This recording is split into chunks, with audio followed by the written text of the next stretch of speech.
ஆன்மீக அன்பர்களுக்கு அன்பான வணக்கம். நமசிவாய வாழ்க, நாதன் தாழ்வாழ்க. வெற்றிவேல் முருகனுக்கு அரோகரா.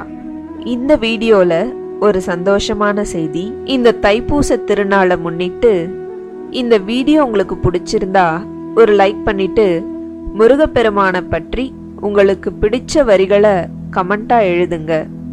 அதுல இருந்து ரேண்டமா 3 பேரை செலக்ட் பண்ணி அழகான வேலை பரிசா கொடுக்க போறோம். அதனால உங்களுக்கு முருகப்பெருமானை எவ்வளவு பிடிக்கும்னு கமெண்ட்ல சொல்லுங்க. இன்றைய பதிவில் நாம் தைப்பூச திருநாளின் வரலாறு மற்றும் அதன் சிறப்புகளை பார்ப்போம். முத்தைத்தரு பத்தி திருநகை அத்திக்கிரை சத்திச்சரவண முத்திக்கொரு வித்து குருபர என ஓதும் முக்கட்பரமர்க்குச் சுருதியின் முற்பட்டது கற்பித்திருவரும் 33 தமரரும் அடிப்பேன 10 தலை தத்த கணைதொடு ஒற்றைகிரி மத்தை பொருதொரு பட்டப்பகல் வட்டத்திகிரியில் இரவாக பத்தர்கிற தத்தை கடவிய பச்சை புயல் மெச்சத்தகு பொருள் பட்சத்தொடு ரட்சித்தருள்வதும் ஒரு நாளே. நம் சொந்த கடவுளாம் கந்த கடவுளான முருகப்பெருமானுக்கு கொண்டாடப்படும் மிக முக்கியமான நாட்களில் தைப்பூச திருநாளும் ஒன்று. தை மாதத்தில் வரும் பௌர்ணமியுடன் பூச நட்சத்திரம் இணையும் நாளே தைப்பூசமாக கொண்டாடப்படுகிறது. இந்நாளில் முருகப்பெருமானை பக்தியுடன் விரதம் இருந்து வழிபட்டால் நாம் நினைத்த காரியங்கள் வெற்றியடையும் என்பதில் எந்த ஐயமும் இல்லை. இந்த தைப்பூச திருநாளுக்கு பின் ஒரு அற்புதமான வரலாறு உள்ளது.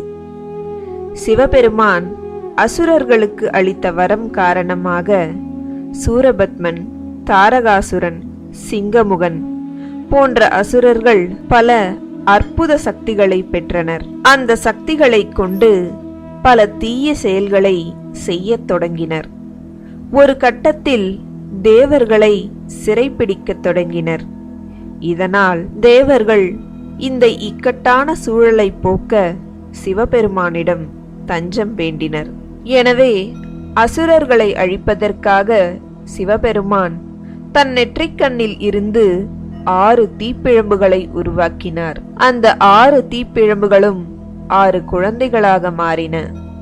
அந்த 6 குழந்தைகளும் கார்த்திகை பெண்களிடம் வளர்ந்தனர். பின்பு ஒரு நாள் அன்னை பார்வதி தேவி தன் 6 புதல்வர்களையும் ஒரு சேர அணைக்க அந்த அறுவரும் இணைந்து ஒருவராக மாறினர். அவர்தான் முருகப்பெருமான்.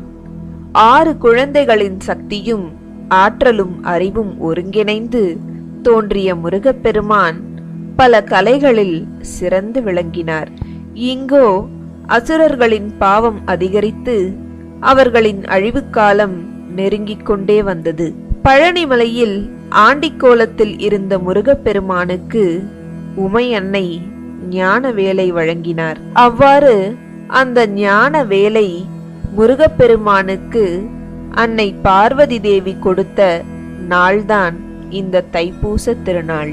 அந்த ஞான வேலை கொண்டுதான் முருகப்பெருமான் திருச்செந்தூரில் அசுரவதம் புரிந்து தேவர்களை காத்தருளினார். பழனி மலையில் முருகப்பெருமான் ஞான வேலை பெற்றதால் மற்ற முருகர் கோவில்களை காட்டிலும் பழனியில் இந்த தைப்பூச திருநாள் சிறப்பாக கொண்டாடப்படுகிறது. இதனை நம் பூலோக வாழ்க்கைக்கு எடுத்துக்கொண்டால் அந்த 3 அசுரர்களும் பயம், வெறுப்பு, பொறாமை போன்றவற்றை குறிப்பவை. முருகப்பெருமானின் கையில் உள்ள வேல் ஒளி மற்றும் ஞானத்தினை குறிக்கும். எனவே முருகப்பெருமானை மனதார வழிபட்டால் நம் மனதில் இருக்கும் அறியாமையை விலக்கி நமக்கு மெய்ஞானத்தை தந்தருள்வார். மேலும் இந்த தை மாத பூச நட்சத்திரத்திற்கு சிறப்பான தனி பெருமை உண்டு. இதற்கு காரணம் பல ஆன்மீக அற்புதங்கள் இந்த நன்னாளில் நிகழ்ந்துள்ளன. சங்ககால தமிழகத்தில் தைப்பூசத்தன்று புனித நீராடுதல் மிக பக்தியோடு கடைபிடிக்கப்பட்டு வந்துள்ளது. பூசம் நாம் புகுதும் புனல் ஆடவே என்று தைப்பூச திருநாளன்று நீராடுதலின் சிறப்பினை அப்பர் பெருமான் தன் பாடலில் குறிப்பிடுகிறார். அதேபோல் மயிலையில் தைப்பூச விழா கொண்டாடியது பற்றியும் அப்போது அன்னதானம் செய்தது பற்றியும் திரு ஞானசம்பந்த பெருமான் தேவாரத்தில் குறிப்பிடுகிறார். மைப்பூசு முன்கண் மடநல்லார் மாமயிலை கைப்பூசு நீற்றான் கபாலீச்சரம் அமர்ந்தான் நெய்ப்பூசு முன்புழுக்க நேரிழையார் கொண்டாடும் தைப்பூசம் காணாதே போதியோ பூம்பாவாய் என்று குறிப்பிடுகிறார். தைப்பூச திருவிழாவை கண்ணார கண்டு களித்தல் முக்கியமானது என்று உணர்த்துகிறது இந்த பாடல். குரு பகவானுக்கும் குருவாக கல்லால மரத்தின் கீழ் உபதேசித்த சிவபெருமானுக்கும் சிவபெருமானால் மனம் குளிர உபதேச மந்திரம் உபதேசித்த முருகப்பெருமானுக்கும் இத்தைப்பூச நாள் மிகவும் உகந்தது. அதேபோல் ஒரு தைப்பூச நன்னாளில்தான் நடராஜ பெருமான் பதஞ்சலி மற்றும் வியாக்கரபாதருக்கு தனது திருக்கூத்தை காட்டியருளினார். அதேபோல் தைப்பூச திருநாள் மிகவும் சிறப்பாக கொண்டாடப்பட்டு வந்தது என்பது பல கல்வெட்டுகளால் நமக்கு புலனாகிறது. திருவிடைமருதூர் மகாலிங்கேஸ்வரர் சுவாமி கோவிலில் தைப்பூசம் சிறப்பாக நடத்தப்பட்டு வந்ததை கல்வெட்டுகள் மூலம் அறியலாம். அதேபோல் தஞ்சாவூர் மாவட்டம் திருவேடிக்குடியில் உள்ள வேதபுரீஸ்வரர் கோவில், பஞ்சநதீஸ்வரன் கோவில் ஆகியவற்றிலும் தைப்பூசம் சிறப்பாக நடைபெற்றதையும் அதற்கு நிலங்கள் தானமாக அளிக்கப்பட்ட செய்தியையும் கல்வெட்டுகள் மூலம் அறிய முடிகிறது. தைப்பூச நாளன்று நீராடி இறைவனை வழிபட செய்வினைகளால் பாதிக்கப்பட்டவர்கள் நலம் பெறுவார்கள் என்பது நம்பிக்கை. இது பற்றி வழங்கப்படும் புராணக் கதையை பார்ப்போம். சோழ நாட்டை அம்சத்வசன் என்ற மன்னன் ஆண்டு வந்தான். அவனுக்கு தீர்த்த யாத்திரை செல்ல வேண்டும் என்பது நீண்ட நாள் ஆசை. ஆனால் அரச கடமைகள் பல இருந்ததால் அதனை அவனால் நிறைவேற்ற முடியவில்லை. எனவே தனக்கு பதிலாய் வேதம் அறிந்த ஓர் அந்தணருக்கு பெரும் பொருள் உதவி செய்து தீர்த்த யாத்திரைக்கு அனுப்பி வைத்தான். அவர் திரும்பி வரும் வரை அவரது குடும்பத்துக்கு தேவையான பொருள் உதவியையும் அளித்து வந்தான். பல நாட்கள் கழிந்தன. மாறுவேடம் பூண்டு நகரை சுற்றி பார்க்க கிளம்பிய மன்னன் அப்படியே அந்த அந்தணரது குடும்பம் எப்படி இருக்கிறது என்றும் பார்க்கலாம் என்று போய் பார்த்தான். வீட்டில் யாரோ ஒருவன் இருப்பதைக் கண்டு அதிர்ச்சி அடைந்த அரசன் ஆவேசமாக வீட்டிற்குள் புகுந்து அந்த நபரை குத்திக் கொன்றான். அதன் பிறகே தனக்காக தீர்த்த யாத்திரை சென்ற அந்தணர்தான் என்பதை அறிந்து திடுக்கிட்டான். அந்த பாவம் தன்னை பீடிக்குமோ என்று அஞ்சினான். அதற்கு ஏற்றாற்போல் கொலையுண்ட அந்தணரின் ஆத்மா அரசனை இரவிலும் பகலிலும் துன்புறுத்தியது. அந்த பாவத்தை போக்க தீர்த்த யாத்திரையாக பல தலங்களுக்கும் சென்றான். இறுதியாக திருவிடைமருதூர் வந்தான். கோவிலுக்குள் உள்ள தீர்த்தத்தில் நீராடினான். என்ன ஆச்சரியம்!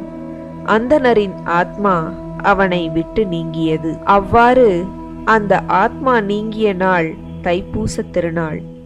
இதை அறிந்த மன்னன் அக்கோவிலில் தைப்பூச திருவிழாவை ஆண்டுதோறும் சிறப்பாக நடத்த நிதியுதவி செய்தான். இனி தைப்பூச திருநாளின் சிறப்புகளை பார்ப்போம். தைப்பூச நாளில்தான் உலகில் நீரும் உலக உயிர்களும் தோன்றியதாக ஐதீகம்.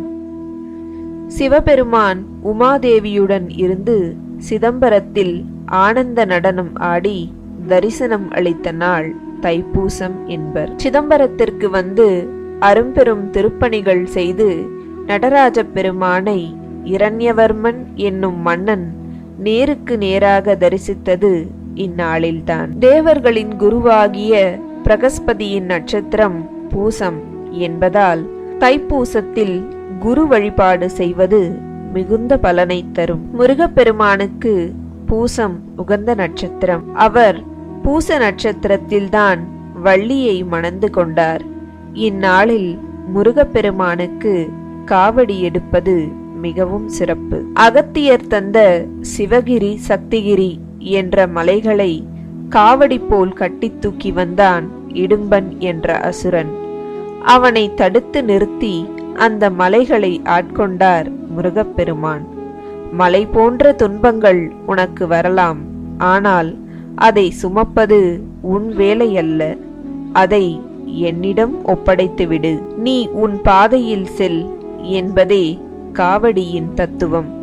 இதற்காகத்தான் முருகப்பெருமானின் கோவில்களில் பக்தர்கள் காவடி எடுப்பார்கள். இந்த தைப்பூச நன்னாளில் முருகப்பெருமானுக்கு விரதம் இருந்து காவடி எடுத்து வழிபடுபவர்களுக்கு வாழ்க்கையில் தொட்டதெல்லாம் துலங்கும். அதேபோல் தைப்பூச திருநாளில்தான் திரு ஞானசம்பந்த பெருமான் எலும்பிலிருந்து பூம்பாவையை எழுப்பினார். இன்றும் தைப்பூசத்தன்று சென்னை மயிலாப்பூர் கபாலீஸ்வரர் கோவிலில் இந்த வைபவம் திருவிழாவாக கொண்டாடப்படுகிறது. சூரபத்மனை அழிக்க முருகப்பெருமானுக்கு அன்னை பார்வதி தேவி சக்திவேல் கொடுத்து ஆசிர்வதித்ததும் ஒரு தைப்பூச நாளில்தான். அதேபோல் 19ஆம் நூற்றாண்டில் வள்ளலார் நிகழ்த்திய அற்புதம் எவரையும் பிரமிக்க வைக்கும்.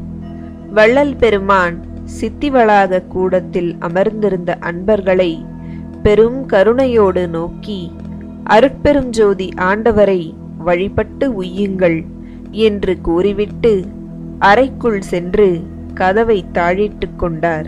பின் 2½ நாழிகை அளவில் அருட்பெரும் ஜோதியாகிய ஆண்டவனோடு ஐக்கியமாகிவிட்டார். இது நிகழ்ந்ததும் தைப்பூச திருநாள் அன்றே. பழனியில் தைப்பூச திருவிழா 10 நாட்கள் கொண்டாடப்படுகிறது.